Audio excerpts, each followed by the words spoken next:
ನಮಸ್ಕಾರ ಎಲ್ಲರಿಗೂ. ಇದು Royal Meenakshi Mall Bannerghatta Road ಬ್ಯಾಂಗ್ಳೂರಿನಲ್ಲಿದೆ. ಅಲ್ಲಿ ಮಕರ ಸಂಕ್ರಾಂತಿಯ ರಂಗೋಲಿಯನ್ನು ಬಿಡಿಸಿದ್ದರು. ನಾವು ರಾಯಲ್ ಮೀನಾಕ್ಷಿ ಮಾಲ್ಗೆ ಕೆಲವೊಂದು ಪುಸ್ತಕಗಳನ್ನು ತೆಗೆದುಕೊಳ್ಳಲು ಹೋಗಿದ್ದೆವು. ಸ್ವಪ್ನ ಬುಕ್ ಹೌಸ್ ಅದು ತುಂಬ ಫೇಮಸ್ ಬುಕ್ ಸ್ಟಾಲ್. ಅಲ್ಲಿ ನಾವು ಕೆಲವೊಂದು ಸ್ಟೋರಿ ಬುಕ್ಸ್ ಮತ್ತು CBSE NCERT ಬುಕ್ಸನ್ನು ತೆಗೆದುಕೊಳ್ಳಲು ಹೋದೆವು. ಹಾಗೆ ಅಲ್ಲಿನ ಫುಡ್ ಕೋರ್ಟಲ್ಲಿ ಐಸ್ ಕ್ರೀಮ್ ತಿಂದು ಬಂದೆವು. ಇಲ್ಲಿ ನೋಡಬಹುದು ನೀವು, ತುಂಬ ಮನಮೋಹಕವಾಗಿ ಮಕರ ಸಂಕ್ರಾಂತಿಯ ರಂಗೋಲಿಯನ್ನು ಬಿಡಿಸಿದ್ದಾರೆ. ರಂಗೋಲಿಯನ್ನು ನೋಡಲು ಎರಡು ಕಣ್ಣು ಸಾಲದು, ಅಷ್ಟು ಚೆನ್ನಾಗಿ ಬಿಡಿಸಿದ್ದಾರೆ.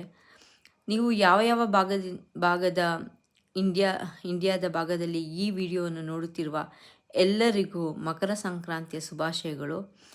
ಹಾಗೂ ಈ ವರ್ಷ ನಿಮಗೆ ತುಂಬ ಆದಾಯದಾಯಕವಾಗಿ ಹಾಗೂ ಸಂತೋಷವಾಗಿ